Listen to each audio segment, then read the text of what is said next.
Here is a motion picture film. Let's tidy up this tangle of film by putting it on a reel.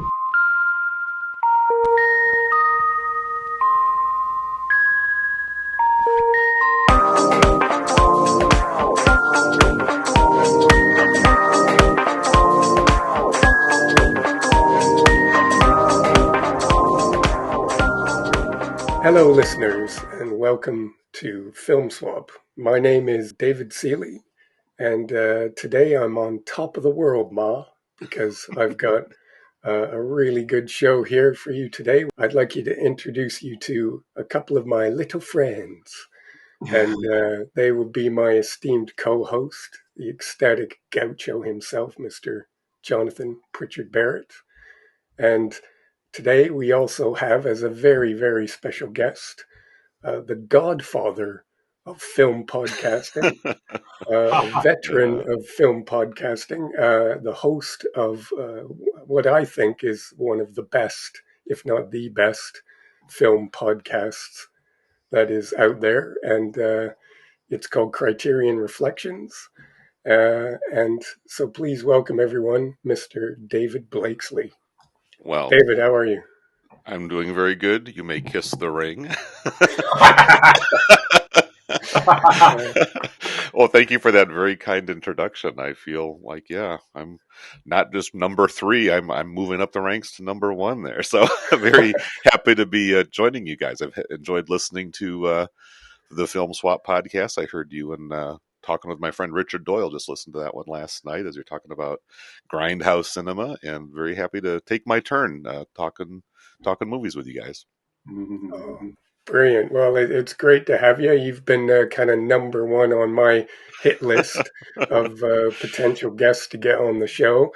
I've actually been a guest on your podcast actually quite a few times. When I was thinking about it last night, I was going, actually, over the last sort of 4 or 5 years, I've probably been on there, I don't know, at least a good dozen times, I would have thought by now. So. Well, you and Richard are definitely 2 of my best go-tos. If I've got an obscure little nugget that's come up on the Criterion channel, or even a DVD that is just kind of back in the catalog and kind of obscure, you and Richard have been really great troopers. And even some of the bigger titles like the Lone Wolf and Cub series and stuff, it's been a real great and joy for me just to get to know you, and very happy to return the favor and kind of help you make another one of these episodes. Oh, brilliant. Well, tonight we've picked a really special topic, actually. Yeah. We thought, because it's actually, we're recording this at the very tail end of October 2023. And of course, in 2024, both here in the UK and in the United States, there's going to be, what we call here a general election. There'll be an election to decide on our next governments. And of course, so that immediately means it's appropriate to start talking about organized crime. Gangsters. Yes. Well, I think you could make an argument for that. Oh. And so I think tonight we wanted to talk about gangster films. That's right. Because obviously there's quite throughout the history of cinema, there's been gangster films have been an integral part of films. So we thought we'd tonight have a go at talking about gangsters and their representation in cinema. So I don't know, David, if you want to tell us first about just quickly introduce the film that you selected tonight. Sure. Yeah. So when David pitched the idea of gangster movies, I thought, well, let's do a Japanese gangster movie, because the Yakuza subgenre of Japanese film is an interesting variation. It's not perhaps the immediate thought that some listeners may have. The other film we're going to be talking about is kind of right in the prime there of organized crime here in the USA, which is where I live. In fact, not too far from the location of the other film. But I thought, let's just do a Japanese variation on that. So I originally selected Youth of the Beast, because that's an interesting sort of genre exercise by Seijun Suzuki. But that's a harder film, apparently, to get to find in the UK, because the only disc of version apparently is currently out of print. So we went with Branded to Kill, which I think is a very good option as well. It's a little bit more on the sort of the deconstructive side of the gangster film, and we'll have a lot more to say about that. But that's what I've chosen, just to kind of take a look at the Japanese variant of the gangster genre. It's a great film. What a Yeah. film. Oh yeah. Yeah, it's Oh yeah. brilliant. It's brilliant. And Jonathan, do you want to tell the listeners tonight a little bit about the film that we jointly decided on for tonight's show? Yes, well, we chose Scarface. I suppose many listeners will be going, Scarface, excellent. Al Pacino et al. No, we chose the original one from 1932, directed by Howard Hawks. And it's made pre-code, that's the Hays Code, that sort of slightly changed the feel of Hollywood movies. They were less able to show sort of nudity and things like this, and it was a bit. So it's a sort of it's interesting because it's pre-code, and it's one of the early gangster films, I suppose. It's a great film. Yeah, definitely. I think when Scarface came out, there'd only been a couple of films prior to that. From Warner Brothers, Little Caesar and Public Enemy with James Cagney, Yep. and I think they were obviously such big, phenomenal hits and made such an impact that then after that we sort of started to get into an established genre Yeah. of films about the criminal underworld and organized crime and things like that. And Scarface is obviously quite a prototype of that, of a lot of the tropes and things that we kind of come to associate with now have all been, we're all very much on display in Scarface. It wrote the rules slightly, didn't it? Oh, and you mentioned Underworld just now, David, and there's another silent film called Underworld by Joseph von Sternberg, and I actually see his face peeking out over your shoulder there in that Criterion box set from a couple years Oh ago. yes, So yeah, definitely. But yeah, so Underworld And really that was. wasn't that written. The screenplay was by the same chap who wrote the Yeah, screenplay for yep. Scarface. Ben Hecht. I wanted to start by just talking about sort of the appeal of gangster films, and why was this the sensation of like I say, organized crime, not just bad people doing bad things, but a whole syndicate, a mob, a whole kind of business, if you will, that's really capitalizing on people's inclinations to pursue their vices, whether that's alcohol, sex, narcotics, gambling, all the forbidden things that are out there in society. There's some enterprise out there willing to kind of get you what you want, even though the rules say you're not allowed to do that. And I think cinema has its ability to bring us into these kind of worlds virtually, so that we can sort of live that life without running the risks inherent with, especially at the criminal lifestyle and all the legal repercussions and sometimes the physical dangers. You can sort of have your hour and a half of a thrill, and then sort of put your hat back on and button up your coat, head back home to the missus, and get back to your respectable routines. And I feel like cinema, especially as we're getting into the talkie era, that virtual experience of sort of being able to walk in the path of these notorious mobsters, kind of gave the audience a little bit of a thrill, but obviously ran up against the limitations of what the censors would allow, both within the studio and then within different jurisdictions, as the creators wanted to kind of press those limits and right up against the taboos, and people would say, that's too far, we can't let you go any further. And that's one of the fascinating backstories of this film, and kind of what led to it being unavailable and really suppressed for quite a few years, as well as all the production problems to even get it released in the first place.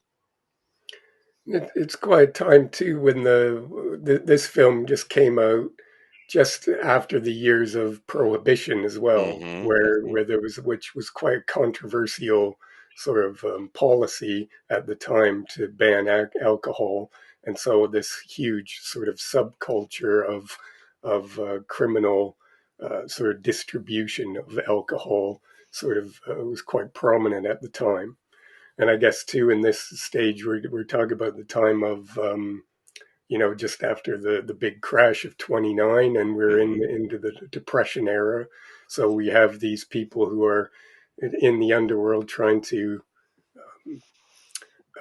make their way in the world and try and reach out for that success, and perhaps in the more sort of legitimate means of business and things like that, people didn't have access to that. So the idea of the criminal, people having to take matters into their own hands and do things a bit shady was kind of the only way maybe that they could get ahead, Yeah. or sort of climb the ladder to success, if Yeah. you want to call it that. Power, prestige, the quote unquote good things in life, the money, the women, the clothes, the entertainment, the goods, the jewelry and the cars, all those things that, especially in the economic conditions of the early 30s, were really difficult to find. And yet, you can't help but let your eyes wander and you see those lucky few who are living the good life while the rest of us are standing in bread lines. Hey, I want to get me in on that action. How can I get some of that? It's an interesting part of history as well, because occasionally you see a sort of pony and cart, or a horse and cart. And so this is at the sort of juncture where, I mean, cars are generally have taken over, but it's not as if carts and horses have completely disappeared from the streets of America. And I guess it's also the rise of nightclubs.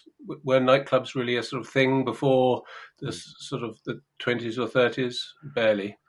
There were saloons and pubs and things of that sort, but this upscale style of Exactly. linen tablecloths and big bands and men and women in their fine clothes and dancing, that was a new thing, definitely. Yeah, yeah. So there's sort of lots of new things. I mean, it's telephones, I suppose, as well.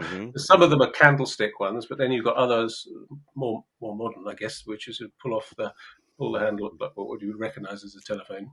Yeah. And yeah, it must have been completely thrilling for people to see lots of this stuff. Technology seems to play quite a part in the film, doesn't it? Because even when Paul Mooney's character first gets his hand on one of these Tommy guns, these, sort of Yeah. early machine guns, he's so excited. And he's saying, Yeah. like, look at this thing, look at what this could do. This is so amazing. But there does seem to be that preoccupation with sort of, consumer goods, new technology, progress in those kind of areas seems to be quite an underlying sort of subtext in the film, doesn't it? Yeah, yeah. And then you mentioned Paul Mooney, and he is such a charismatic presence in this film. I mean, he really is, the old cliche, he's the guy that every guy wants to be, and he's the guy that all the women want to get with, just kind of, he's the magnet, he's the center of attention. And even though you first meet him at the beginning of the film when he's just kind of a hired gun, a kind of a right-hand hitman to, one of the, middle managers in this underworld mob, the middle manager, Johnny Lovo, decides he's going to break away and go up against his boss and start a little rebellion. And there's Tony Comante, the Paul Mooney character, who's going to carry out his hit to kind of open the scene. And you just see him climbing that ladder.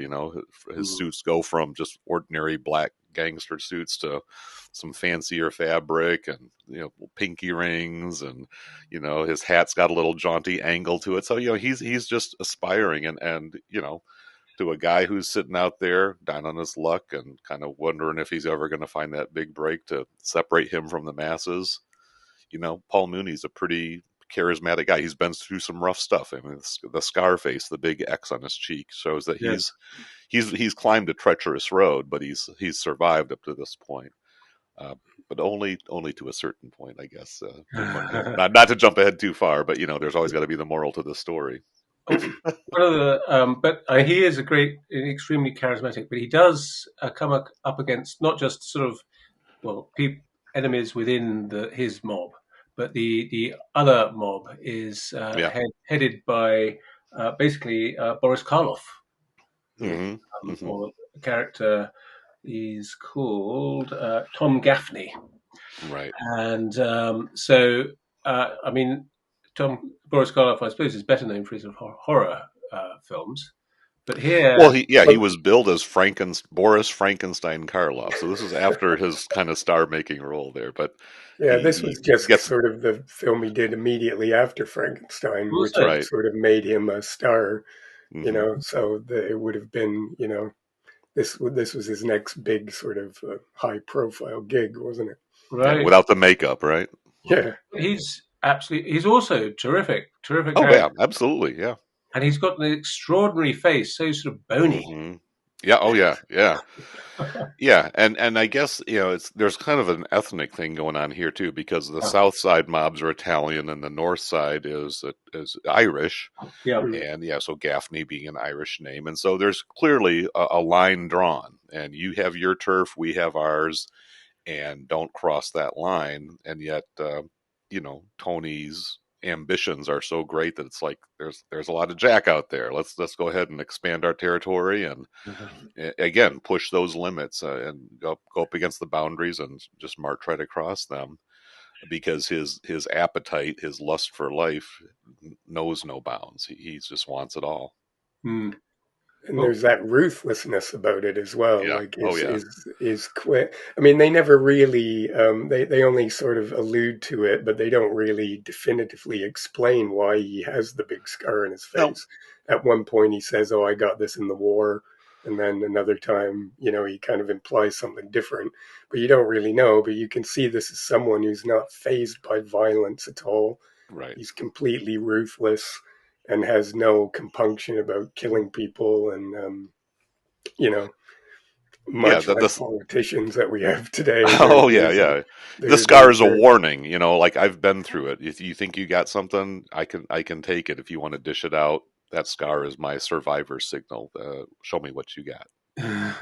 but yeah, it's sort of like, almost like a suit, part of his Hmm. sort of his outfit and Yep. hat. yeah, definitely.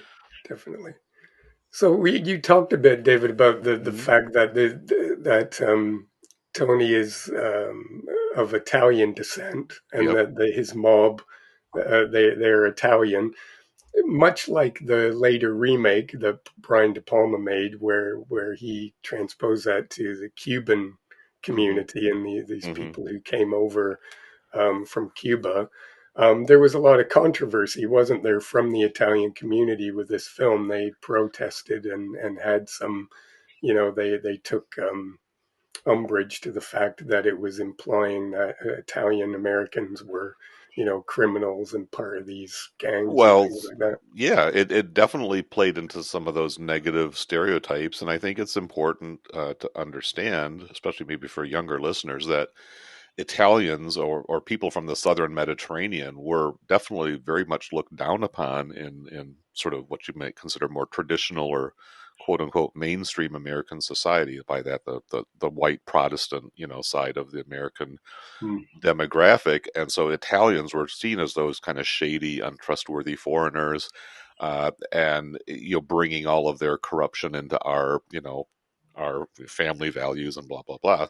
So that portrayal definitely did stir up some sensitivities, and there's even that little moment within the film which I think was kind of put in at either the insistence of the studios or some censorship boards, where there's a police commissioner who at times is looking straight into the camera and challenging the audience. What are you going to do about all this crime Yeah. and corruption? And there's that Italian man, he says, he brings a disgrace to my people.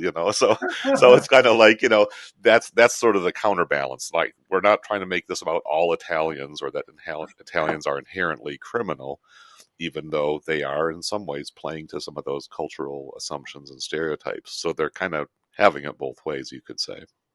And the Mm. same with the Irish. The Irish were also despised, although by this point in American history, they'd become a little bit more assimilated because they'd been here longer. The Irish came Mm. over like in the mid to 1800s, where the Italian immigration was a lot more recent than that. So it's always that first wave that gets the scorn, it seems, of the American populace.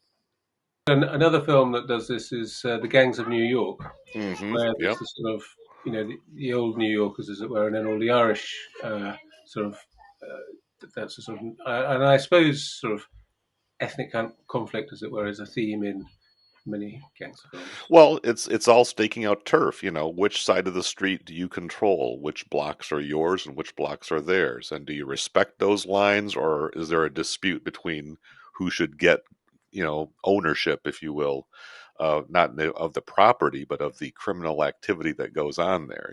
That's basically the heart of the conflict when it gets to this level of organized crime. And that's, you think of so many of the great gangster movies, things that Scorsese did and others, where it really is about power and control, and, the disputes that arise over that and the bloody ways of settling that business that result. When you said about, what are you going to do about it? Because one of the interesting things about the film is it starts off as this is a sort of plays it as a morality story. Oh yeah, yeah. That this is sort of this is the awful stuff that's going on at the moment. You've got to stand up for it, stand up against it, write to your sort of congressman or whatever it is. Yes, we got to pass some laws and all of that stuff. Yeah. Exactly, sort it out. But then this is in the sort of title cards at the beginning. But then as soon as it starts, it's just relishing. Yes, it's like, come on, let's watch it. Let's watch some. That's right. We got the pieties out of the way. Let's get down to the business now, right? Yeah. Yeah. Yes, and apparently Howard Hughes had said to Howard Hawks when they were first discussing the film, he said, you got to keep it moving. You got to have lots of action. You got to have lots of, so there was obviously, a bit of an exploitative angle to this in terms of, make sure you got lots of action, violence, and killing and stuff, and we're going to ramp it all up because that's what people want to see to make it exciting. Which, in a way, is again catering to people's vice. I mean, watching a movie is not quite the same as going to a brothel or bootlegging whiskey or holding people up, or there's different levels of violence, you might say. But Howard Hughes understood that exploitation mindset of just give them what they want, get their money, and build your empire. There's also some quite sort of beautiful bits in the film as well. Oh, absolutely. Some great filmmaking. Really beautiful. We're sort of standing in front of a curtain with the sort of wind blowing the thing and the silhouette. And then there's also seems to be this sort of X motif that basically the scar on his face sort of appears in the background at various points through the film as well. Yeah, there's that scene of the Valentine's Day massacre where they kind of, in shadow, they line up all the gangsters, 7 of them,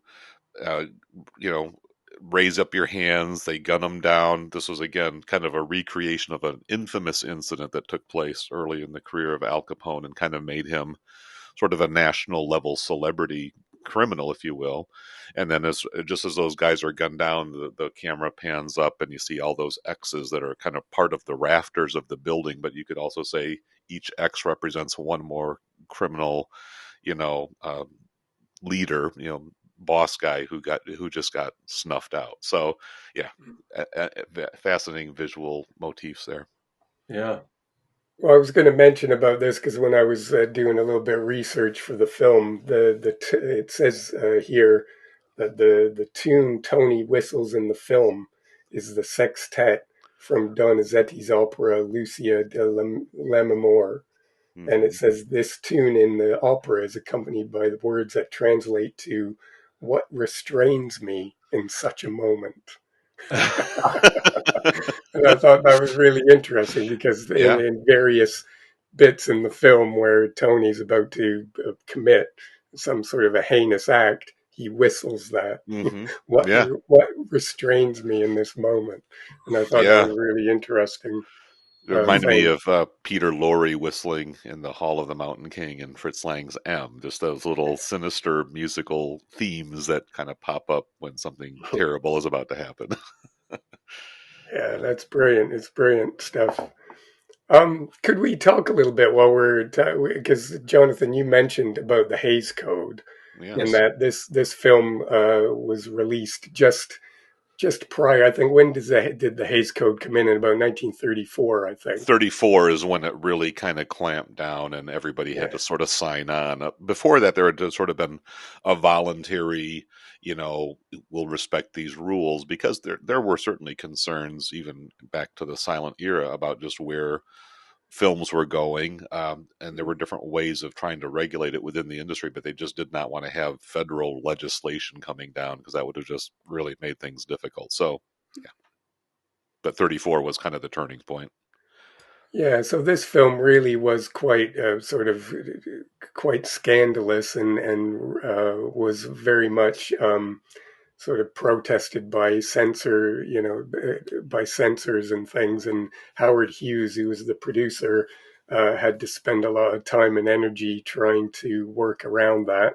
Apparently, at the time in the United States, much like they used to do here in the UK as well as that, a lot of the censorship in cinemas was sort of regional, just sort of Yes. based on a specific town or a specific sort of state, and they all had their own rules and regulations.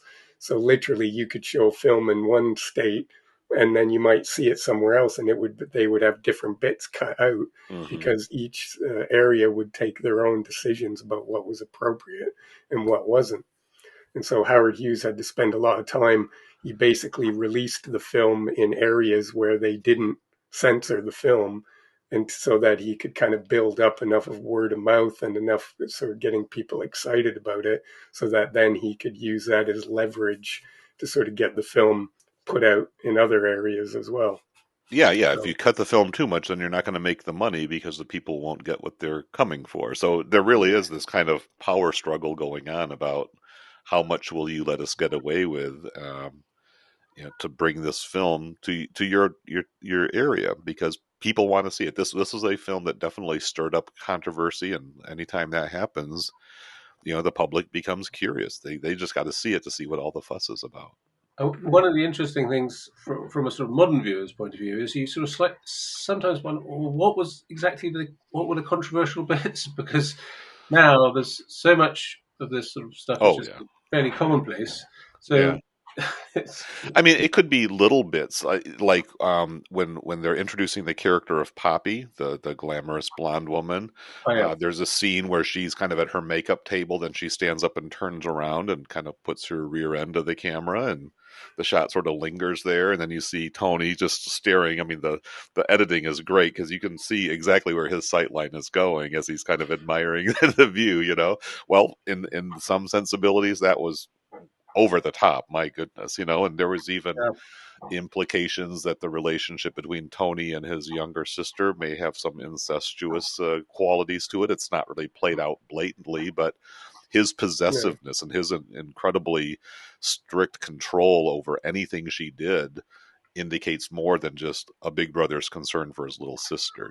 So, you know, people were very sensitive to all those little hidden messages, and it became a real cat and mouse game to try to figure out what exactly are you implying here. And of course the violence was pretty brutal and still is. I mean, it's kind of like, wow, they really didn't hold too much back there.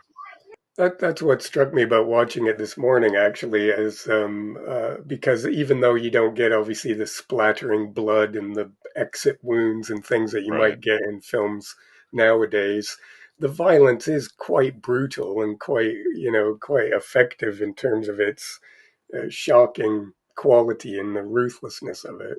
Yeah. Yeah. So I think even by today's standards, it does have that sort of jolt of real sort of violent um, nastiness to it, doesn't it? Yeah.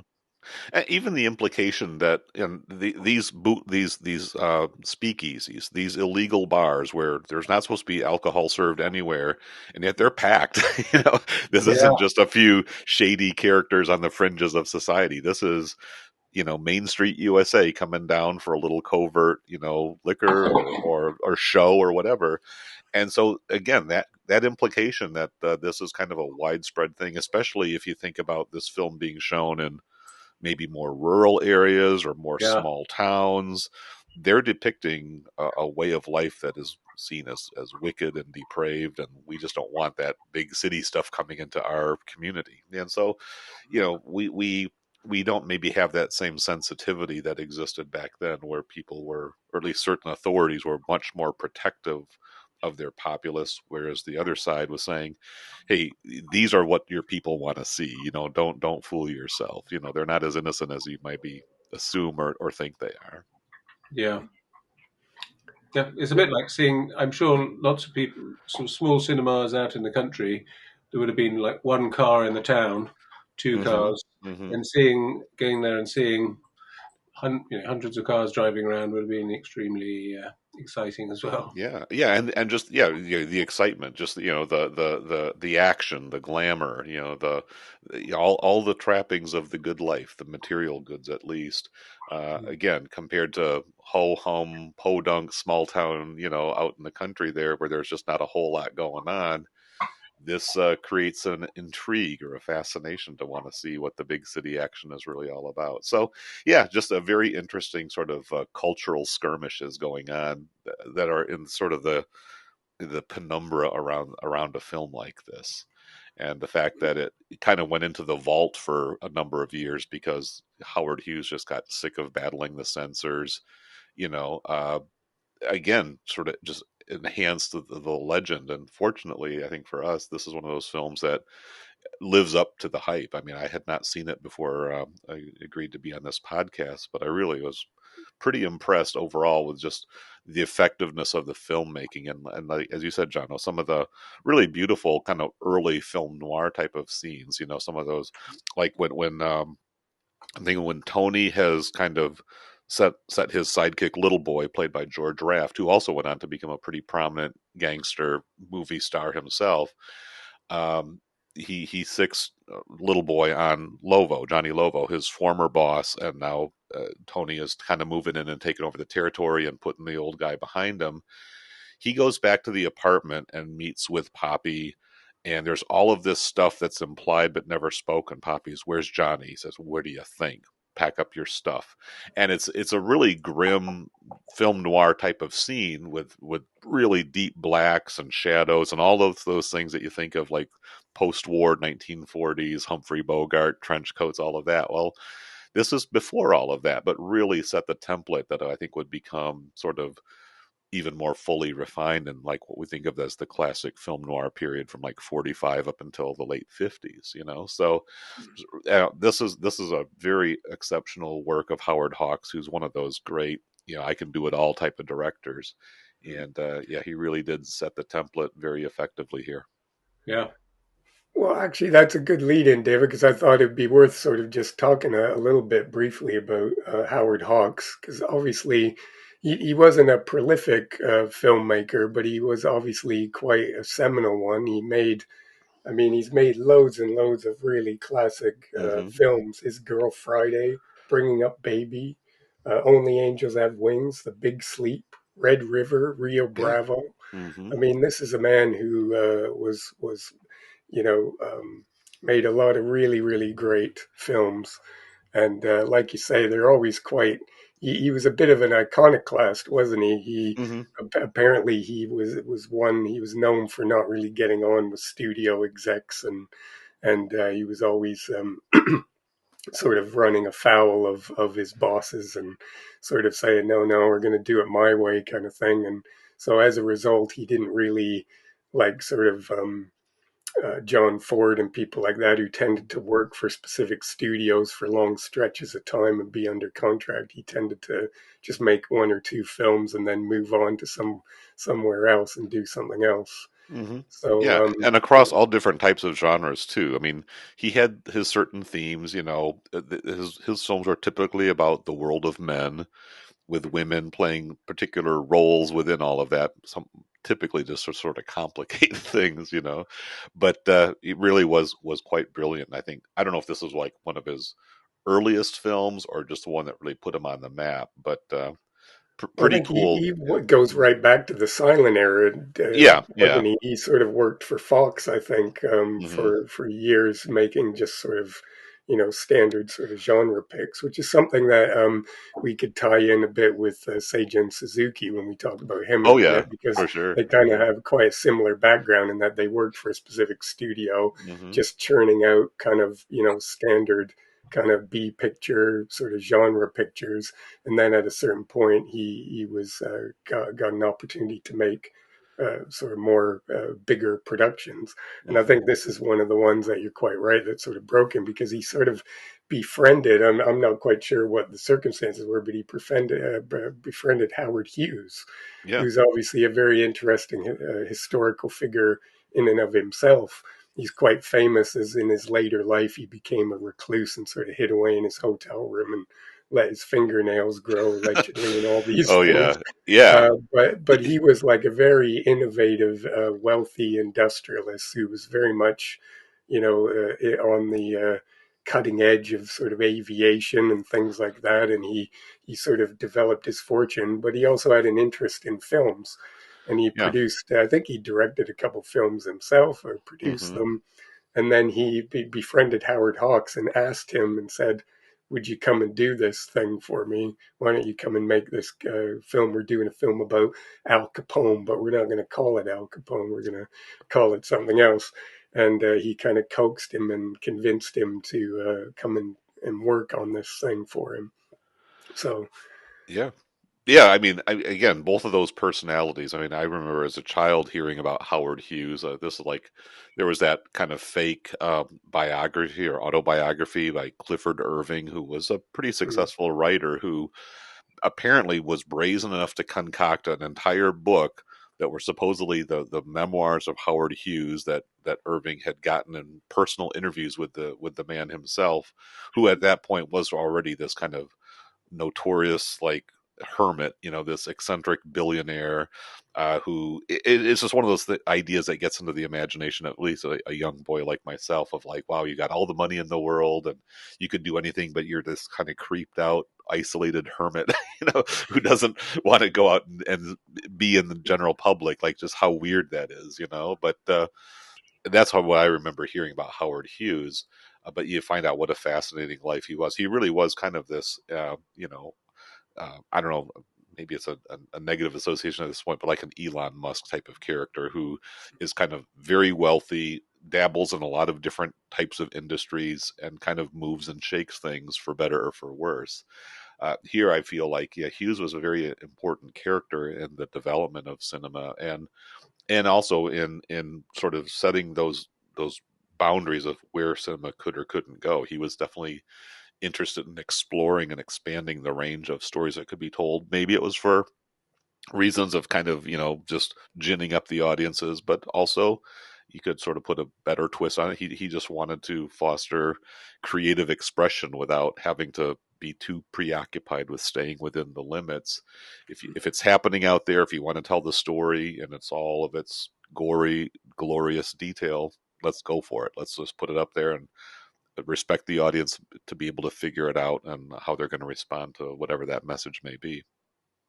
Oh, one other thing I should mention about sort of Howard Hawks and the film is that the two female characters, or two main Yeah. female characters, Hmm. because there's a thing, the Hawksian woman, Yes. which Yes. is Yes. sort of a hard talking woman, I think it is. Oh yeah, Uh, they're tough. They're tough dames for sure. Tough day, that's the word, the phrase. And so in this one, there's the Scarface is himself, his sort of girlfriend, and Poppy. Yeah. then there's another, I think, a girlfriend of his sort of sidekick as well. Well, yeah, his His it's his sister, younger sister, right, his right. sister, So yeah. little boy has a relationship that's kind of under wraps because Scarface would not tolerate his right hand hitman that's it. messing around. I mean, he doesn't even want his sister to leave the house practically, much less go to these kind of parties or travel in his own circles. I mean, the hypocrisy and the blindness is apparently not an issue with him. I will live my criminal life and could die at any moment, but you will stay home and be protected, and that's this weird kind of chauvinistic control game over women, and even the way he treats his mother and her objections to the trouble he's getting himself into is another theme. But yeah. There was one other thing I wanted to mention about Howard Hughes as well, is because he was seen, I think, by some of the more established film studios, Mm-hmm. because he was a very wealthy man and he was producing these films independently. Right. So I think people like the Warner Brothers and Louis B. MGM Mayer yeah, and all right. them sort of saw him as this sort of upstart who was kind of coming in out of nowhere and sort of trying to steal their thunder and muscle in on their industries. And I Yeah. think that might have had a little bit to do with sort of a lot of the controversy around the censorship, and things might have been prodded by these heads of these studios who were sort of Well, trying to yeah. do things to sabotage his Hmm. success as this independent producer. Well, and we talk about organized crime. I mean, again, I'm not Mm, saying the studios themselves were criminal enterprises, but they definitely had their turf. They did not like this yeah. intruder coming Mm, from the outside. I mean, the studios, especially back then, were extremely controlling. We can't even fathom how rigidly they controlled the careers of not just their crew but their actors. If you signed with a studio, you could not film for anybody else without getting express permission.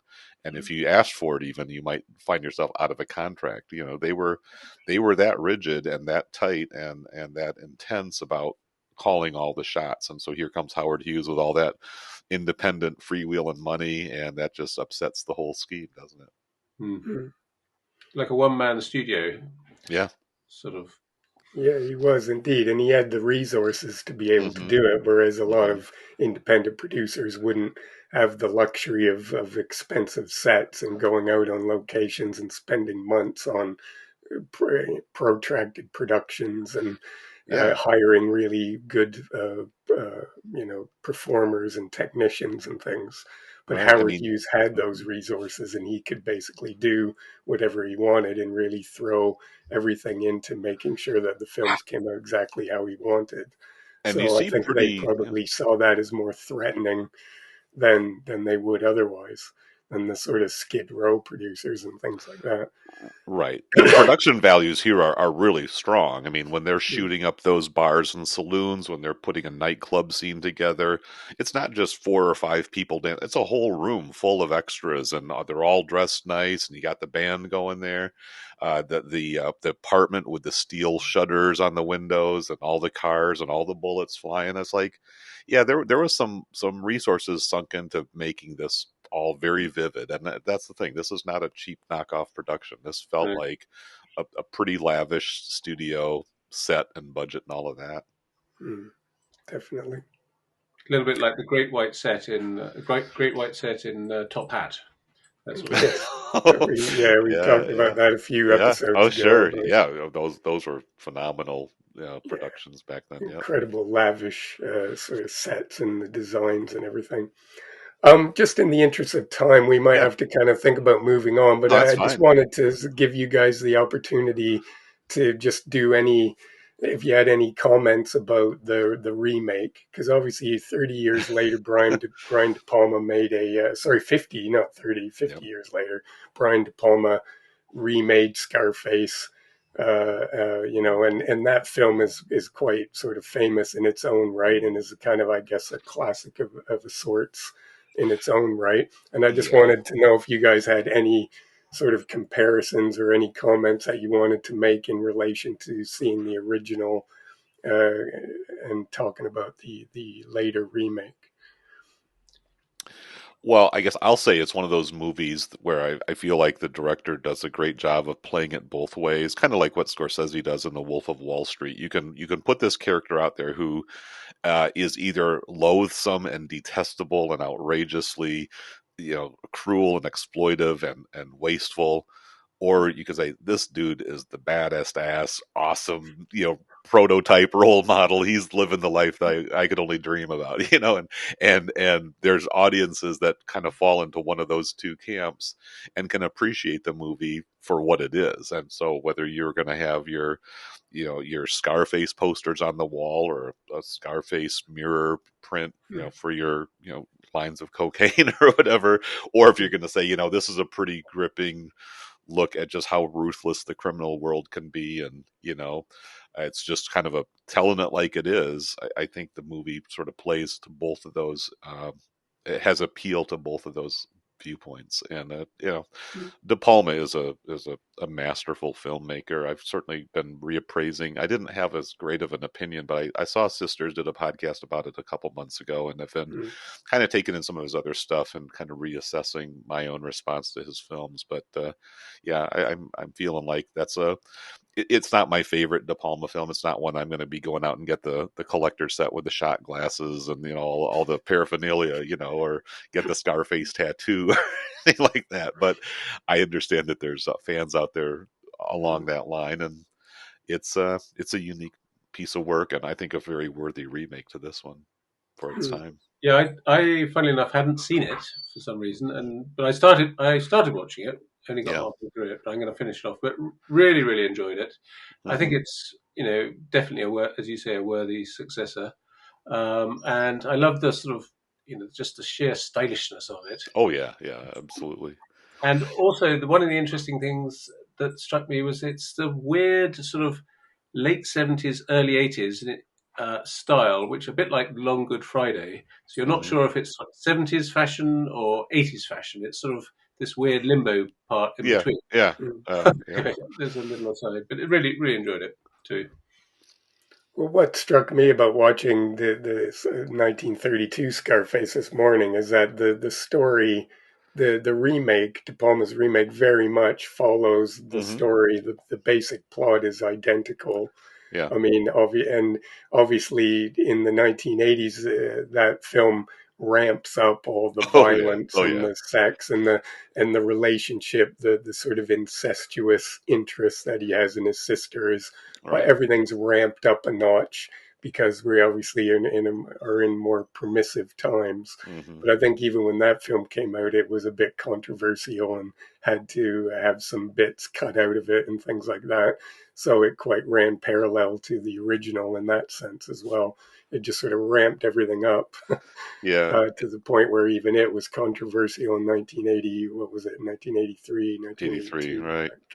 But it's definitely a movie that has its own life in terms of memes and gifs and images. You don't even almost have to see the whole movie to get the essence of it because it's used in sort of social media in so many different ways, or there's so many like iconic moments, or just the image of Al Pacino in that character just sort of has a life of its own.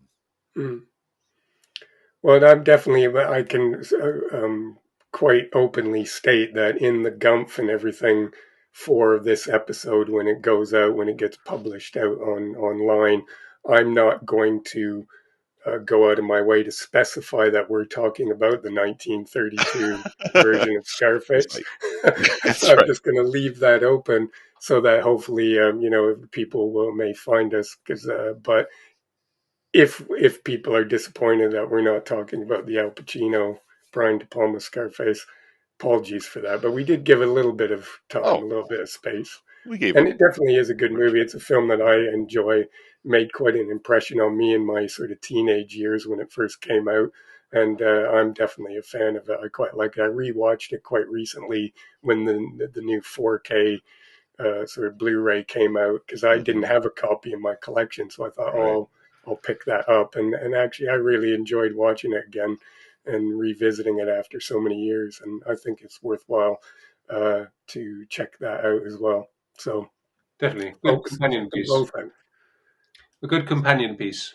Sorry. Yeah, absolutely. As a matter of fact, I think even when that 4K came out, there was an edition with that where they put out like a box set where they had both versions of the film in it. I didn't pick that one up. I just bought kind of a more. I think that was the ultra deluxe collector's edition with all the bells and whistles in it. I believe that Scarface just got a Blu-ray release, the 32 version that we've been talking about, and I watched this on the Internet Archive, which is a free website, and it's a very good transfer.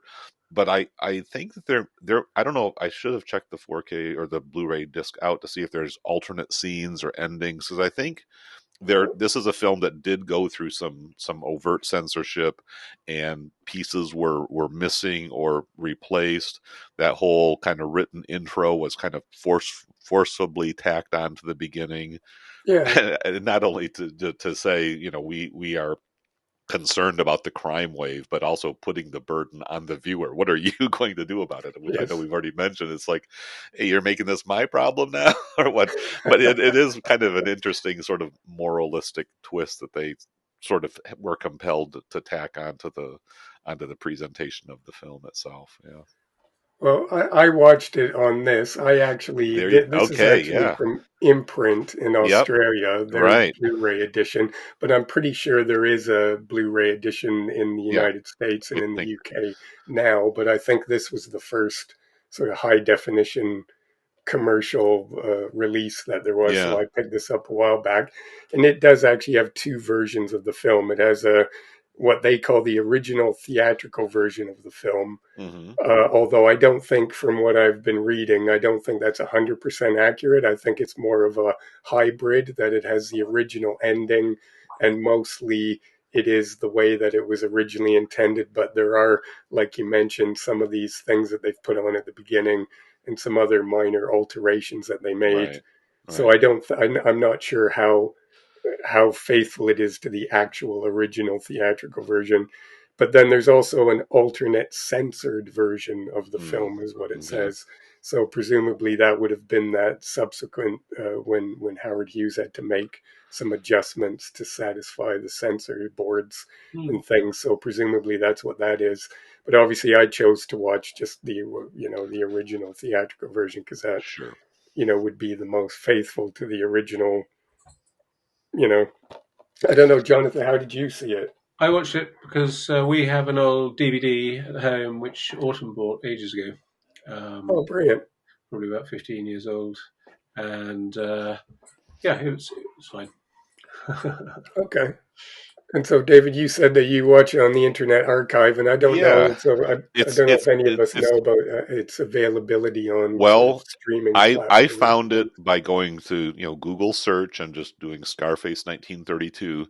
You have to scroll down quite a ways to get to that link. It's the website is archive.org, and then there's a bunch of letters and numbers after that. But the Internet Archive is kind of like a free service, and I Mm, guess it's lower on the listings on Google because they don't pay Google to put up at the top of the search results, right? mm. But if you scroll down, and I can even send you the link, David, and you can put it in the show Well, notes or we could whatever put it in the if you want show to do that, notes. That'd be great. because it's like I say, it's a very good transfer. I don't know, if this is the censored version. I don't think it is. It feels like they got most everything in there, but I am interested in getting a copy of the Blu-ray just to see what kind of supplemental features and maybe more background information is on a disc like that. Because yeah, I really took pretty strongly to this and feel like, yeah, I would like to add this one to my collection because I feel like this is a prototype for so many great crime themed films that came afterwards. So it's good to get back to the source. And again, all the respect to Howard Hawks as a brilliant director, and the cast. And Ben Hecht is screenwriter. It has a great sort of making of behind the scenes story as well as the film itself. Hmm. Yeah, I'm a huge fan of Paul Muni actually as well. I Hmm. love films with him, and he was a really, really great actor. And so I'm quite partial to anything that he's in. If I see his name on it, I'm immediately interested in checking it out.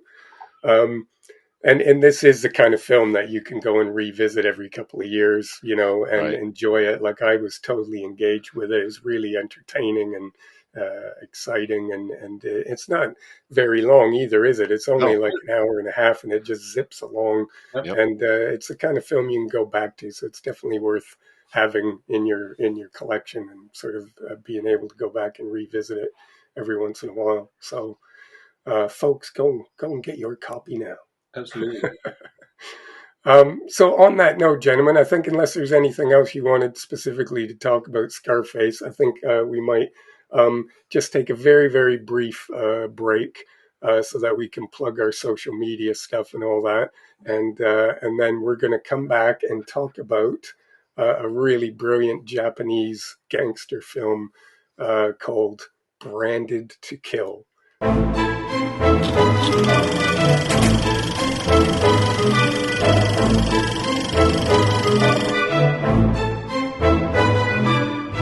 Thanks for listening to the Film Swap podcast.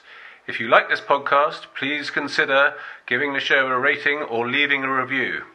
This helps other listeners find the show. You can follow the Film Swap on social media.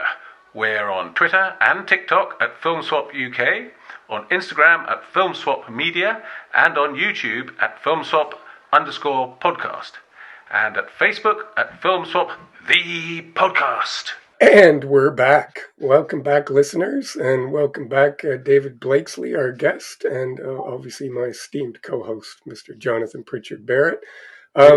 Just a little bit of housekeeping in the sense that that little message that you would have just heard, listeners, does not encompass our website. And I just wanted to take a minute to encourage everyone to go and check out our new website. You can find it. It's really easy, and it just trips off the tongue, filmswap.uk. And if you go there, you'll find a world of film swap wonders that you can gaze upon at your leisure. You'll find links to all our latest episodes and links to our YouTube stuff and our factoids and all that kind of stuff. And there'll be more prizes and surprises coming out there in the coming weeks and months. So by all means, go and bookmark the page and go and check it out, because it's the one place on the internet that everyone will want to be. Okay. Possibly. And anyway, there was also something else. While we're talking about social media and YouTube, I wanted to give a quick shout out to a young man named Bradley Witham. He's a young man who's a very, very, very talented actor and voice artist. And I had the great pleasure of recently, I was in a production of Spamalot here at the Epsom Playhouse down in Surrey in the UK. And this young man, he's very talented, and he very kindly agreed to record a little impersonation of Klaus Kinski for us for a little video that we did, just to be a little bit silly and sort of help promote the the latest episode of our show. So I just wanted to give a quick shout out to him, and I'm going to put a link to his spotlight page in our show notes as well. So anyone out there who's looking to cast really talented actors and performers, I want you to consider checking this young man out, because he's very cool, and I think you should consider making him a star. I think he's going to go on to bigger and better things in the world of entertainment. I'm sure of it. I'm convinced of it. So anyway, on that note, shall we, talking about worlds of wonder, let's talk about Seijun Suzuki, shall we? Yes, So sure. David, I'm going to hand over to you, because this was a film that you put forward for us for the show today. So I'm going to give you a chance just to introduce Branded to Kill.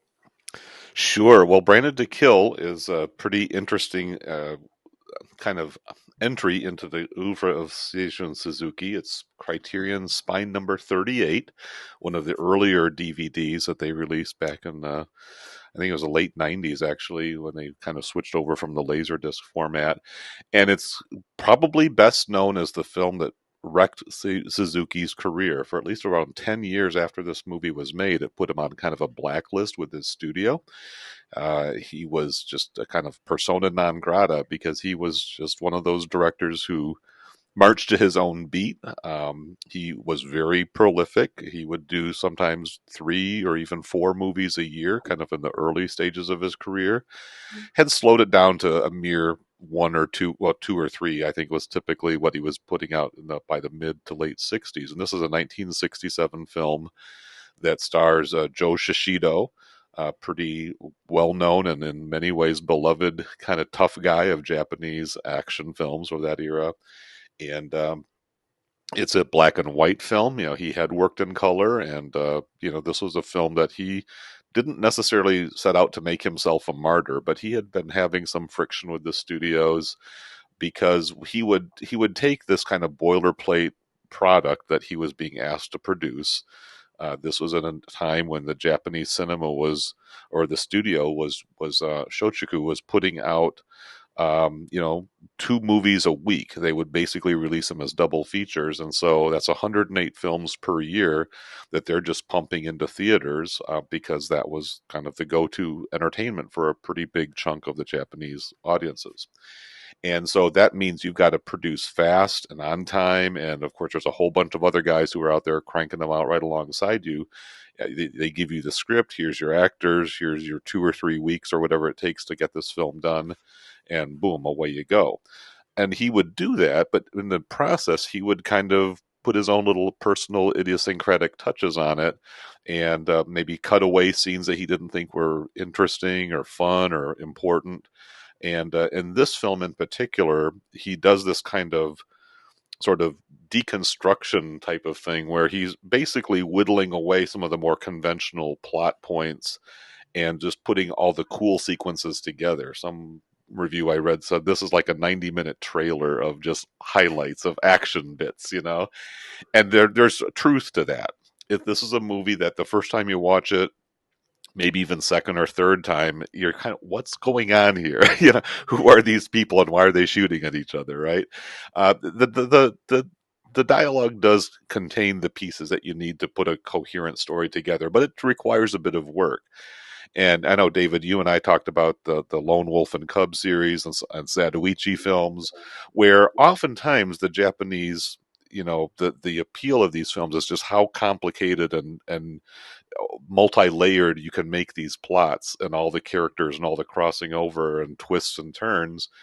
This film kind of outdoes even all of that, you know, and it's just a very interesting genre exercise, kind of a late development of the gangster. At least, you know, there's been obviously a lot of gangster movies made since 1967, but this is kind of taking that genre, turning all the tropes on its head, and putting together what's really a pretty visually stunning and sort of intellectually bewildering plot about a hitman who's currently ranked number 3 in the Japanese underworld, and there's a mysterious number 1 floating around. He knows who number 2 is, he knows who number 4 is, and number 5, but the number 1 is this enigmatic mystery.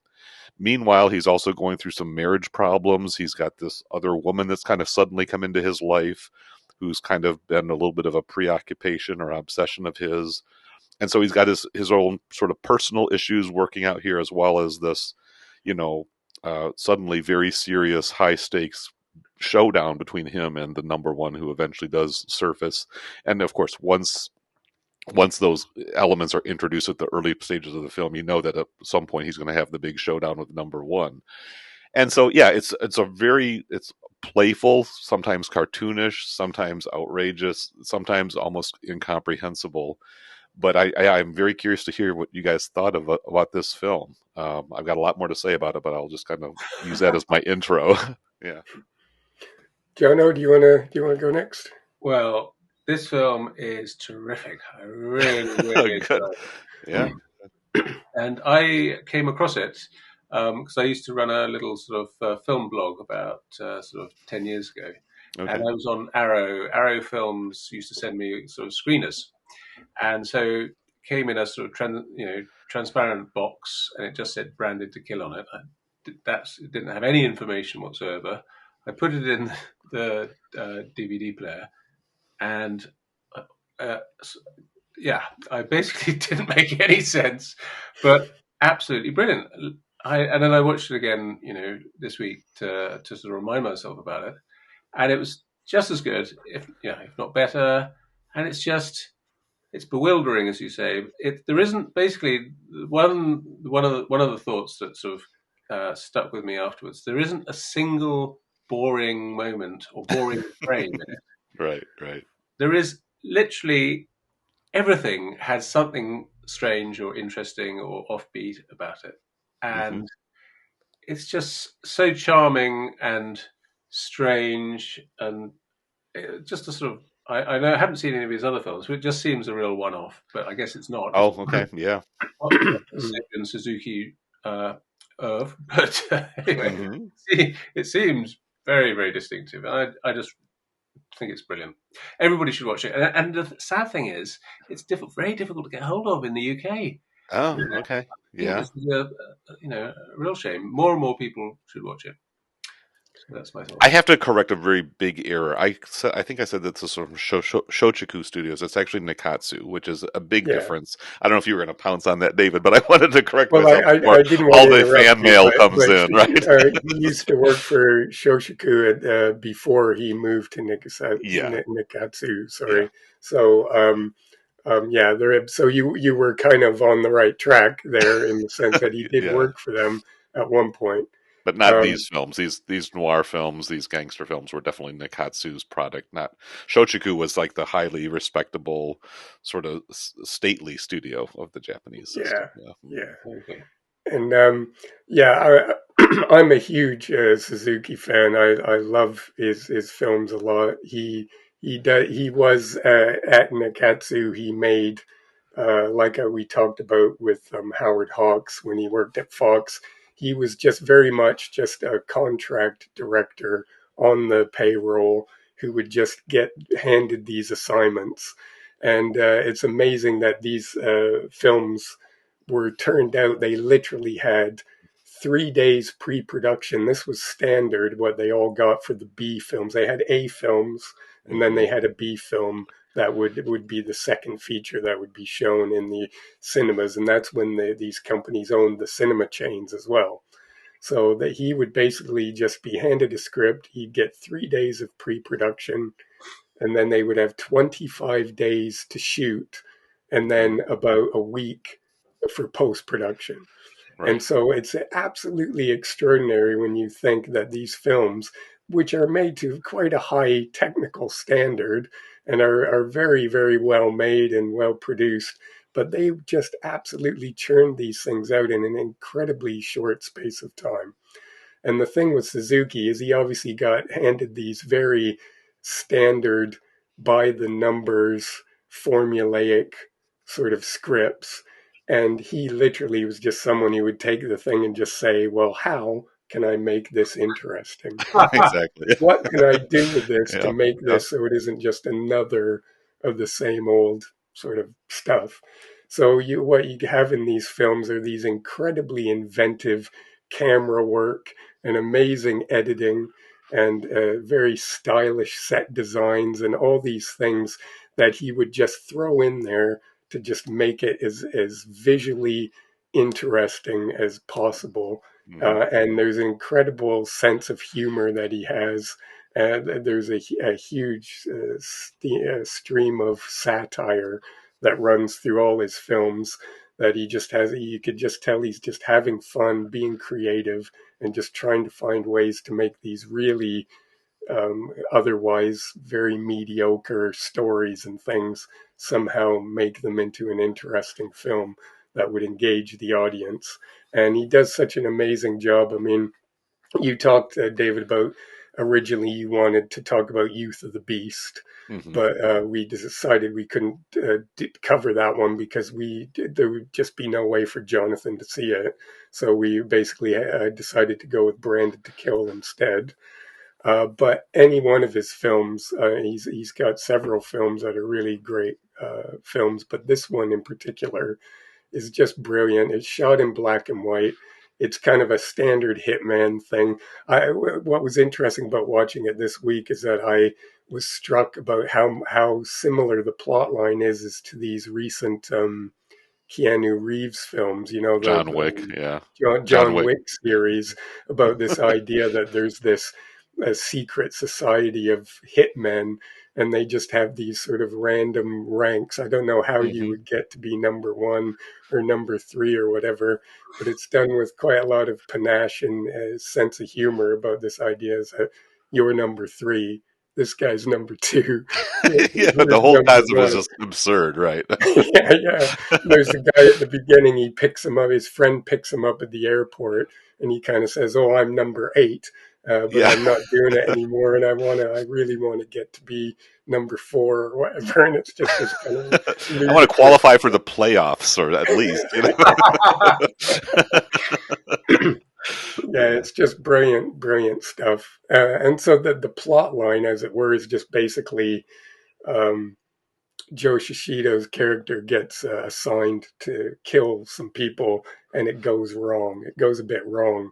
So as a consequence of that, his this number one killer is assigned to kill Yeah. him as sort of a punishment, Well, and that's he basically right. the plot, more or He less. kills an innocent bystander because a butterfly landed on the barrel of his rifle. So he blew it. That's the ranking. It's not just the efficiency of the kill, but it's the style points that kind of distinguish the masters from the wannabes. And so, Yeah. and even the absurdity of, your victim always holds a woman by the left arm. You will have 0.3 of a second of a straight view. I mean, everything is scripted out as far as where he's going to be planted, where the victim will be exposed. He's got to hit the mark, and he's just slightly off, and therefore all hell breaks loose. Mm. Yeah. And that bit with the butterfly is later used by Jim Jarmusch in Ghost Dog as Mm-hmm. well. Mm-hmm. Oh, Oh yeah, yeah. this is one of those films that definitely, didn't set out to be an influential film. It was just, No. like I say, Suzuki just doing his, film of the month, so to speak. Yeah. But it's got so many just powerful visual moments, iconic scenes, that it's, how could it not have an impact on future filmmakers who saw it and says, wow, that's wild. I want to do that myself. Mm. Mm. Yeah, it's We haven't terrific, even and the mentioned, yeah, butterflies play quite an important part because this girl that he gets involved with, yes, who's just this Miss, incredibly creepy sort of character who she doesn't right, say much, but she has when they go into her flat, she just has all these dead butterflies, and she's obsessed with hmm death, isn't she? And she just is this incredible morbid character, all obviously yeah, all very tongue in cheek, a but true she femme has all fatale, these. the Yeah, femme, yeah, the she's femme the femme fatale of fatale absolutely. that Hmm he just becomes totally obsessed with. And this thing with the boiled rice is quite funny, is that he finds the scent of just plain boiled rice cooking is kind of like an aphrodisiac for him, Yeah, that's kind and of his gets Viagra him or all whatever. aroused. So he always, when he's with a woman, he kind of says, quickly, cook some rice. And then, Well, even there's at the this, beginning when they introduce that, he's at a bar. They're all having their Johnny Walker scotch, but he just wants put a rice cooker on for me, and the bartender's like, "What?" And his wife is like, "Just trust him, just go for it," I commend us that we took about 15 minutes or so before we even got to the boiled rice bit. That's often the very first thing that's mentioned about this movie, yes. but we didn't go for Well, the it is one of obvious, those right? standout things, isn't it? About, Yeah. But yeah, because a true hitman can't drink, you got to keep your nerves razor sharp and your yeah. alertness at all times, because it's not just when you're on the job. There's danger lurking around every corner. I mean, it's like every kind of corny cliche about the man of danger living on the edge is all sort of played up to the hilt here. So there's a surface sort of straightness about it, but all that subversive wit and irony just below, what as we were talking about earlier, David, just the Mm, that sly humor, Yeah. that Suzuki is definitely entertaining and amusing himself, probably his crew, his circle, even the actors, I'm sure, are in somewhat on the joke, but he's also including the audience. Those hunters who are sitting there, every Saturday night watching the movie. It's like, all right, guys, here you are. Welcome back. Here's my latest thing. And as he's doing this within kind of the almost not the anonymity, but just the profuse output from these studios and all the other movies that are kind of out there, he wants to do something that's going to stand out just a little bit, because mm, he has been relegated to that B movie director role, which apparently from the liner notes I saw, he kind of held a little bit of a grudge. Somebody like Shohei Imamura was ranked as an A director, and Suzuki mm, is like, I was around when he was just coming up, or he's what makes him so much better than me. Why can't I be the A movie director? So there was a little bit of a frustration that you can sort of sense is also fueling his creative fire there. mm, It was a pretty brilliant run, and I will say also, that this is not a typical Suzuki movie, because there really is no typical Suzuki movie. This is just mm, one aspect of his expressive and creative talent. He made serious movies. He made playful movies. He really was quite an accomplished director, even though he never got the big stage platform. To make what were supposed to be classic films in his own era. On the BFI has an article on their website, the British Film Institute, on the sort of 10 great Japanese gangster films. Mm-hmm. And interestingly, they choose Youth of the Beast. Yeah, that's the more of a conventional. That's why I think it would have made a slightly more compatible pairing with Scarface, because they're both about hitmen coming up through the ranks and becoming sort of lords of their little domains. But I think this is actually a pretty good companion piece to the 32 version of Scarface, because both of the films faced pretty significant censorship problems, Right. and both kind of created trouble for the people who were, responsible for making them. And they both have that kind of up from the bottom ranks into the next level of success or prominence, even though he's not really looking to control criminal terrain or an empire. He's looking to become number one, or at least survive. Because that's at this point he knows number one is a man of almost supernatural skills, and when they finally do have their encounter, that also is another piece of absurdity. I don't know. I want to go on too much, but well, yeah, we don't want to spoil too much for people when they first experience a film. But there is a protracted sort of section of the film where these two have this. I guess you could call it a cat and mouse it's like thing, but they actually sort of end up spending a bit of time together.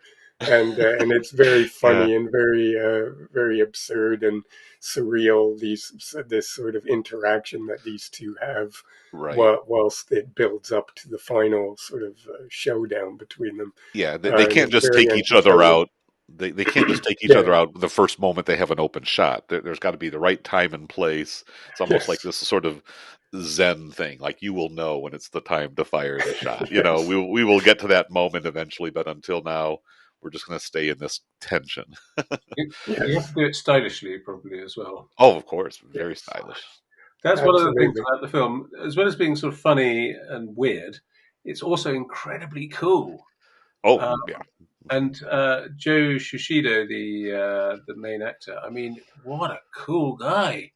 It's just extraordinary, despite the fact that he's had didn't he have sort of plastic surgery on his face that makes his implants? Face Yeah, he was an early proponent of having cosmetic surgery, and he had these implants put in his cheeks.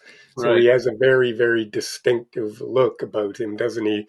That he almost has, like almost kind of a bit chipmunky in a sense. Like, doesn't he? He has like his cheekbones are very pronounced, and he has a very interesting look to him. He was considered not leading man material because his cheeks were kind of thin and hollow, and so his face didn't have that roundness to it that is apparently, I mean, talk about very refined degrees of competition. Your cheeks are just a little bit sallow there, so sorry, you're going to have to be a support guy. You can't be the front and center man, So he puts these implants in, and I'm sure that the surgical techniques were very crude by today's standards for this type of a procedure, and he talks about that in one of the special features on the Criterion disc. But he did this as a career enhancer, and it turned him into this iconic tough guy. I mean, that was probably the roles he was most known for. I don't think he may have done some romantic leads. I mean, some of these actors did like 40 pictures over the course of a few years.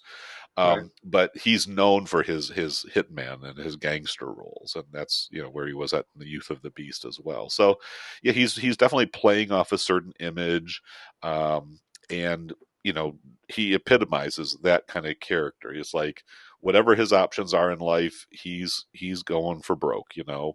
He's walking this lonely road, and there's kind of a certain romanticization of the enigmatic, isolated hitman who nobody can really know the depths of anguish and turmoil, but he's going to keep a lid on it and execute his duties with swagger and coolness and precision. I mean, he's kind of like that iconic, idealized tough guy that, again, a lot of young men might aspire to, or a lot of women might think is kind of sexy and attractive. Because in The Godfather, doesn't Marlon Brando have cotton wool in his cheeks? Yeah, yes, Perhaps inspired by, that's right. Yeah, it's not impossible that Francis Ford Coppola might have been familiar with Suzuki's films. I don't know. Yeah. It's difficult to say. Well, Is it worth touching on? Because I know, David, you kind of touched on the fact that this film was a bit of um, a seismic event in Suzuki's career, right. because apparently his films were very popular with sort of the young kind of college age crowd, the Hmm. student crowd in Japan at the time. And he had a little bit of a kind of a cult following as a sort of a, counterculture icon in Japan during the sort of the 60s and the early 70s. And what happened is when this film came out, apparently the head of Nikatsu's studios just didn't like Suzuki's films at all. He was not a fan at all. And he seized on this particular film to kind of make an example of him. And Hmm. they decided after when this film came out that they decided to sack him, basically. Yeah, And then what basically. happened was is that Mhm. Suzuki actually sued them for wrongful dismissal, Yeah. and there was a big, huge sort of court case. And actually, a lot of the filmmaking community in Japan and the student and film fans and everyone got behind him and really supported him, and they had it was quite a big public sort of conflict that Suzuki had with the studio about the fact that they let him go. And I thought that was really interesting, is that Oh even yeah. then he had this kind of fan following just within Japan. I mean, obviously at this time I don't think he would have been known outside of Japan.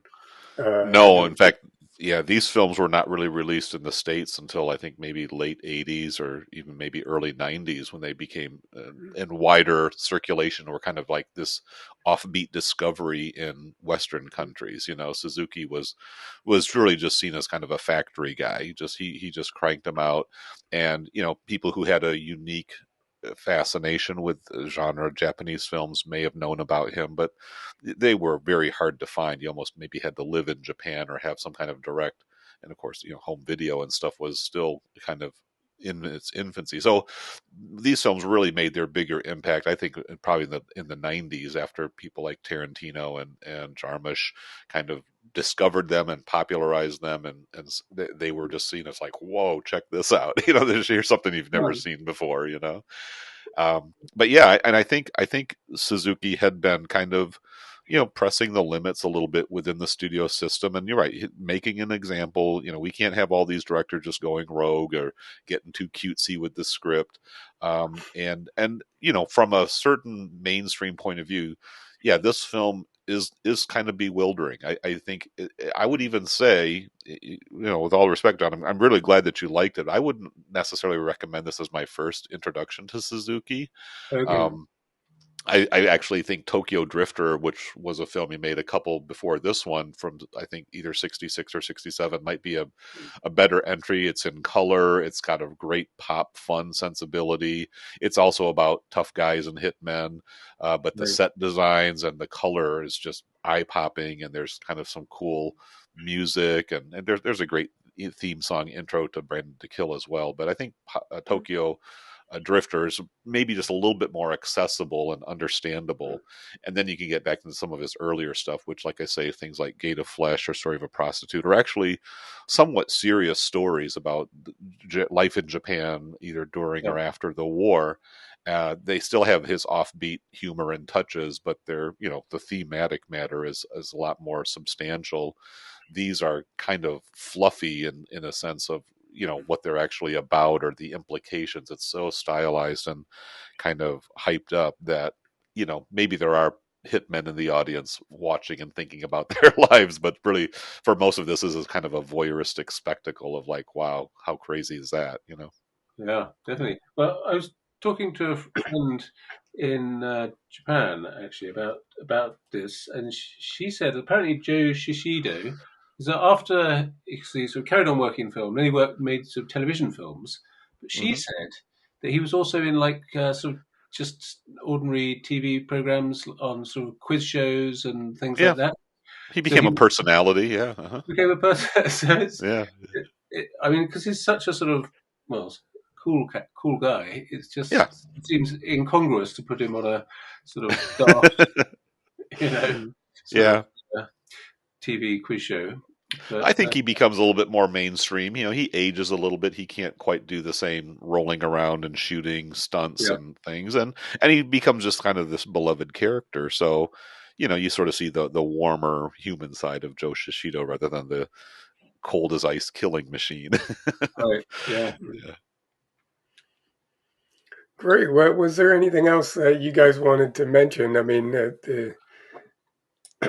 I Well, think, what? I mean, obviously there's the whole erotic angle too. I mean, that's just another way of Suzuki kind of pushing limits, and some of the sex scenes are, again, you can't move your hips, but he's putting him in positions, the ludicrous thing that they're doing on the spiral staircase there, Yeah, just yeah, really just nutty. I mean, you could just sort of imagine him just chuckling to himself as he's drawing this up, the day before or the day of shooting. Apparently he was not a Hitchcock storyboard everything out to the final detail. He's making it up as they go, and kind yeah, of letting the creative inspiration of the moment guide him. And I just have to imagine, for the crews and the actors, these had to be fun productions, just because it was, as long as you can get on the wavelength and you're not taking yourself too seriously, let's just go put a movie out there and see what happens with it. So it is a shame. I mean, it cost him basically 10 years of his career. He was able to make a comeback, but it was kind of like he was kind of interrupted in the middle of this flow, and never was able to resume it. But in some ways there's almost a providential aspect, because the Japanese film industry itself kind of fell into collapse almost within a year or two after he was sacked. yeah. And really, Nikatsu more or less went out of business, and they just sort of right, got into the what they call the Roman porno business, exactly. And where they basically just started making sort of soft core sort of films like that. And actually, oddly enough, on the Arrow Blu-ray of Branded to Kill, there is a Nikatsu remake of Branded to Kill that's included on. I didn't oh, have time to really? watch it, Okay. Is yeah. so it I'm just like trying more to of a look at what it's conventional called. telling of that story then? Yeah. Yeah, it was called Trapped in Lust, and it was from Okay. 1973, and it was Okay. basically a remake of Branded to Kill. That's basically just with more sort of naked, more nudity and Okay, sure. things. And apparently, the main characters are transposed to all be like they change genders on all the Okay, characters. sure. So the main Female hit person is a assassins, woman right. instead of a Okay. man, and Uh, etc. So Yeah. but unfortunately, I didn't have time to check it out prior to recording the show. I watched the But trailer for it. sorry. I watched the trailer for it. Oh, did Okay. you? Yeah. Because it comes with that the DVD has a trailer as well Hmm. as the film, and well, it's different. Let's put it like that. There's Yeah. a lot Yeah. of naked flesh, and I couldn't really figure out if there was any. I mean, what's the story? I don't know. But, Well, it should be pointed out that later film was not made by Suzuki. He didn't have Oh, no, anything to do with no. it. It was made by another director, but for the same studio. So, Yeah, um, I'm sure Suzuki would have been happy to continue making films even into that new era of the mhm. Japanese studio system or its collapse, but he was really just deprived of doing studio movies. I think he did work in TV, he made commercials. I mean, he still found a way to make a living, but in a certain sense, he was a bit of a martyr, and being fired by his studio for making this film kind of cemented his legend, if you will. So, all's well that ends well. He was able to go on to make movies. He lived a long life. I think he lived past age 100, and just wow. passed away a couple years ago. Yeah, or several years ago. I'm not sure how long it was exactly.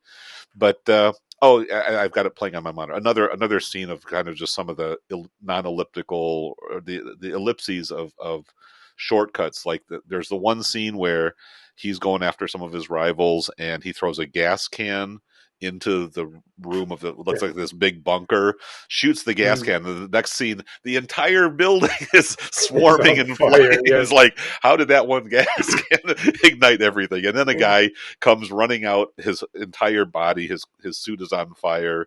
He runs for his life, runs up to a car, and boom, gets blown away. Instantly cut. Like everything is just jumps along so Well, frantically. There's not even really a moment to absorb the impact of what just happened before you're on to the next thing already. yeah, it does. It has a definite kinetic energy that just keeps constantly moving and is so Right. inventive with the way that the camera, the compositions of the frame, and then the way the camera will move, and Hmm. then it will cut to a completely different sort of angle and stuff. Yeah. And it has that kinetic energy. That bit that you mentioned about that chap running, who's on fire Yeah. running, that they had an interesting story that I don't know, I read or saw in one of the little supplements, but they said that he wanted him to run much, much further. But apparently they, even as it was, they, from a safety point of view, they had to get him to stop short because, and they had to have people with, fire Yeah. hoses or something Yeah. hidden on the ground underneath the thing, so they could quickly jump up and put him out. Well, Because that's the apparently, thing. yeah, Yeah, it was they burning literally, through. yeah, Whatever but protective layer they had on him, it's a very wide shot. And I did think about it, it's like there's nobody around to snuff those flames, even when they yeah. say cut. It's going to take a minute for somebody to get up there. So fascinating. I need to find that Yeah, little well, anecdote. apparently they did push the limits of the safety for that man, and as it Yeah. was, he actually wanted to go further. He wanted him Uh, to keep running even further out of the shot, yeah. but they Yeah. just at a Across the certain point, horizon someone there. Yeah. said, "No, you can't do that because he's literally gonna, Wow. burn to death or whatever." So, Yeah. but it's just stuff like that. Like he did say it. Like I read in one of his interviews or something that he said quite often he would literally think of what they were going to do the next day, the night Yeah. before. He would Yeah. like sit down and think, okay, this is what we're shooting tomorrow. How am I going to do this? And he would just literally come up with the ideas then and then just show up on set the next morning and go, okay, this is what we're going to do.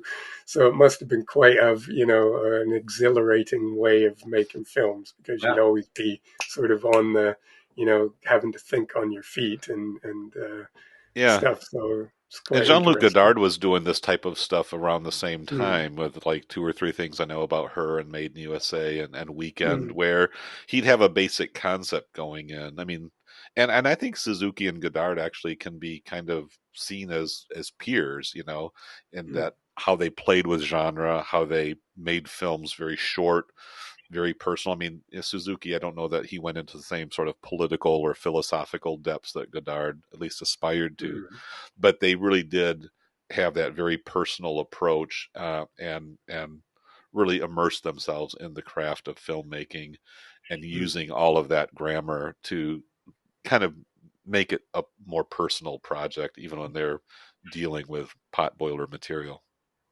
One thing I should mention, it's got a great soundtrack, this film. Oh yeah, It's another very Japanese cool. jazz, which is another nice part of the film. Yeah, Yeah, yeah. lots of nice jazzy, kind of funky kind Hmm. of things Hmm. going on in the soundtrack as well. Lots Yeah. of terrific stuff. I mean, these films, Branded to Kill and some of the others. I should mention actually some of the others because, like I said, I'm quite a fan of his. And you mentioned about Youth of the Beast, Okay. which Yeah. unfortunately this is out of print now, but this is from Masters of Cinema, and I think this film is absolutely brilliant, There's incredibly my copy. entertaining. Yeah, there's the Criterion disc, but it's a real shame that this is currently not available on streaming or anything because it's a very entertaining film, and it's one of his color ones, so that Mhm. sort of adds to it as well. There's some really inventive moments in that.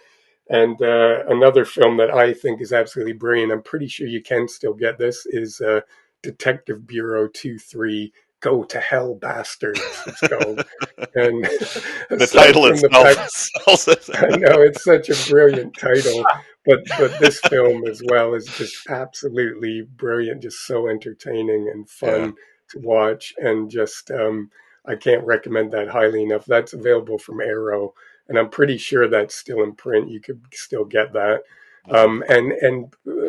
Arrow Player, they have a streaming service as well, and usually a lot of the stuff that they have available on disc, they also have on their streaming service. So if people don't want to actually splash out for physical media, if you just subscribe for a month or two to the Arrow Player, you could probably watch a lot of this stuff on there. Arrow's also done this. There's 2 volumes to this, Yep. but Suzuki's only covered in the first one. But this is called Nikatsu Diamond Guys, and this is just a compilation of different sort of youth and gangster films, Yakuza films, and stuff from the Nikatsu vaults. And Suzuki's got 1 or 2 films in the first volume. And there's also these 2 really great box sets that Arrow did of Mm-hmm. Suzuki the early years. So there's 2 volumes, and this is just again just a compilation of they've each got about 5 or 6 films in them, and they're all different types of genres and stuff that Suzuki did, and it just shows you that sort of, when he was just a contract director working for the studio, and they would just hand him these scripts and just say, this is what you're doing this month. And he would just churn out these films. And there's a Yeah. lot of really entertaining, fun stuff on these. So hours of entertainment there for people if they want to check those out, if they want to dive in on the deep end. These I are do want really, to really say cool. though that picture of Suzuki on the cover is not what he looked like in his early years with, No, with the no, that gray. would be later, but from but his he later he years, did become definitely. this kind of beloved, iconic elder statesman of a sort. And there's some pretty Yeah. great interviews that he gives, looking back, and he looks back with a smile. Obviously, I'm sure there was some bitterness and some real frustration that he went through as his career was kind of pulled the rug out from under him. But he's got it all in perspective now, and yeah, he became a pretty beloved old man of cinema. Yeah, definitely. There's lots of really great interviews with him actually that are supplements on some of these discs and in magazines and online and stuff. He was a very clever chap, and he has lots of interesting stories and things to say about the production of the films and the work ethic. And he's very sort of self depreciating as well, which is Oh quite yeah, quite a nice thing. Like, he makes comments about when he did work for Shishuku or whatever the studio before he went to Nikatsu. He said that he was completely useless as an assistant director, and he used to just spend the time picking flowers and sitting on the bus while everyone else did all the work. he wasn't a take orders kind of guy, I guess you could say, right? No, no, he's just a dreamer and stuff like that. But anyway, he's quite a character and quite an interesting chap, and I'm a big fan of his stuff actually. Well, obviously because I've bought Yeah, all these that's a Blu-rays, pretty but nice collection. Yeah, yeah, but I definitely would recommend that people go and investigate further if you just want to see some really interesting and clever and entertaining Japanese genre films. yeah. And definitely Branded to Kill is one of his key titles, I think, as well. It's just absolutely brilliant, fun, and again, it's the kind of film that you could watch Oh over yeah, and over again and get different stuff out of it, notice different things, pick yeah, up other little details and stuff. So yeah. it's really, really worth checking out. Yeah. For American listeners or viewers, a lot of those films are available on the Criterion channel. Another testament to the value or the production quality is that this was recently released as a 4K transfer, and it looks great. And even the Criterion channel transfer is from the 4K master, and it looks really good as a streamer. So yeah, I did. I would not. I don't always upgrade my Blu-rays to 4Ks, but this one I did, and it's a very nice package. Although I will also say that the booklet in the Criterion Blu-ray from like 10 years ago, now it's just a little fold-out pamphlet. So they've actually downgraded the print insert. Sad to say, but it's still a 4K transfer, and it looks great, and highly recommended. Whether it's your first or your 10th Suzuki film, definitely Mhm. a good entry to the collection. Yeah, it seems to be that a lot of these labels now are cutting back on the Yeah, printed that's inserts true. and things like that, unfortunately. Yeah. But Oh, I also have uh, to I want to celebrate the Shishido Goro's character. Goro is the name of the character. His escape on the hot air balloon. This is Oh yeah, another little absurd little moment where he's putting his finger to the wind to see how, like, when the balloon will blow and rise, and using that to make his hit, and then use the balloon to get out of Dodge. Just so many crazy moments that just really enjoyed about this film. yeah. It's a great film. Brilliant. Well, guys, we're I think just in the interest of time, I think we might have to think about wrapping it up. But it's been a great conversation and a couple of really, really great films. David, I hope you'll come back and see us again another time, because it's been a great conversation.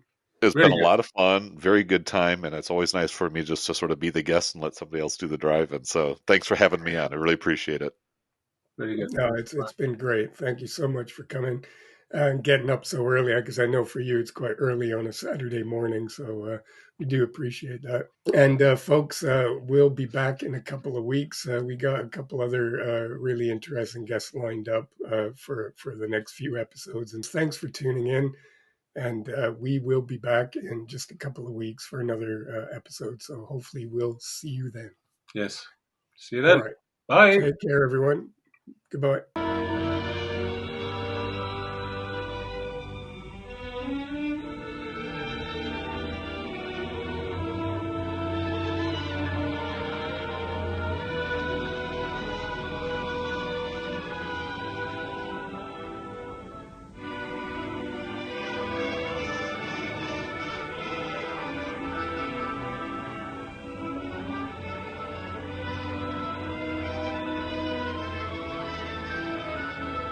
Oh, the things these nerdy middle-aged men get up to.